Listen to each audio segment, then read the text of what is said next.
Okay guys, welcome back na naman sa aking YouTube channel. No? So ngayon pag-uusapan natin yung update bukas ni Mirror. So simulan na natin agad yan. So kung makikita nyo, walang nakalagay dito kung anong oras siya. Chinek ko naman to kaso wala talaga.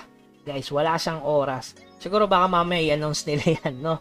So bukas yung ano na yan, update. So ano-ano ba yan? Simulan na natin agad. 100 day in 14 days check-in mga boss. Ayan, unang-una pa lang may Magic Square ticket, pero ang pinakamaganda dyan, syempre, ito yung Epic Blue Dragon statue na 300 pieces. May Epic Dragon Steel Box, isa.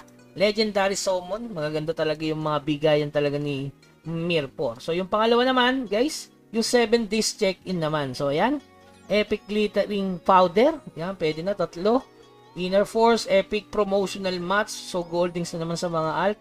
Legendary Hunting, Legendary, so sakto to para makapag Inner Force kayo. So yung pangatlo naman guys, eto, Dragon Gift Box. Kakaiba to guys, kasi hinati nila. Merong White Dragon Gift Box and Blue Dragon Gift Box. So drop event, mga bossing, tapos random. So sa April 30 hanggang May 6, yung blue muna. Tapos May 7, tsaka hanggang May 13, yung kulay ano naman puti. Siyempre, magkaiba yung item na nakukuha dyan, no? So, magkaiba ba? Parang pareho lang ah. So, parang pareho lang. Ay, hindi. Meron ditong ano, yung mga Eternal Cold Jade, which is wala dito. So, magkaiba sila guys ah. Yung dalawa is magkaiba. May Legendary Dragon Artifact Enhancement Stone dito. No? Mas maganda yung kulay blue. Sa tingin ko lang ah. Pero maganda pareho yan kasi nga drop event yan. At yung huli, ayan, Asian Coin na naman. Bakit ganun? So, may Asian Coin event guys. Ayan, Legendary Blue Dragon. So, meron ba ditong Epic Magic Stone Challenge Box? Ha? Ah, Epic. Legendary Magic Stone Challenge Box. Hala?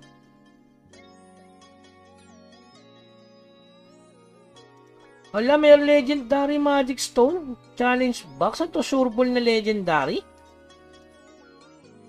4 na beses. So, 4 na legend. To, kung may chance lang na maging legend. Legend Magic Stone Challenge eh. So, pwedeng maging legend. At tapos ito, epic. No? Okay. Kala ko, real talk yan eh. So, tingnan lang natin bukas. No? So, hindi ko din alam yan. Siguro, yun yung may chance na maging legend. Kasi challenge yung nakalagay. Legendary Darken. So, yun. Magical Orb, Sword Grow, Dragon Spear. Summon ticket, 10 lang. Tsaka Legendary Spirit Stone Summon ticket. Kailangan nyo lang ng 100k. Sobrang mahal nito ah. Okay, so wala naman siyang ano, glittering. So pwedeng iparaya muna to. Ito pala maganda, Epic Dragon Steel. So kailangan 100k para dito guys. May Dragon Steel oh. Tapos Epic Ice Crystal 20. So saktong-sakto yan sa Pip Artifact na natin. Saktong-sakto. Nagpa-farm pa naman ako dito ng ano, ng ice crystal eh, no? Makakakrap ko na to. Ito na lang kulang ko mga bossing, no? So, sobrang solid. Okay? So, yun lamang guys. Yun lang yung aabangan nating update bukas kay Mirror. Kailangan na talaga natin na mag 260k o 270 o 275k PS para ma-meet na natin yung susunod na event dyan, which is yung MS11 and SP11, diba? Kailangan natin mag-progress para makita man lang natin yung MS na yun. Kasi kung hindi, wala. Nakakalungkot lang. Kasi di natin makikita yung SP at saka MS11. Okay, so yun lamang guys. Hanggang sa muli. Paalam.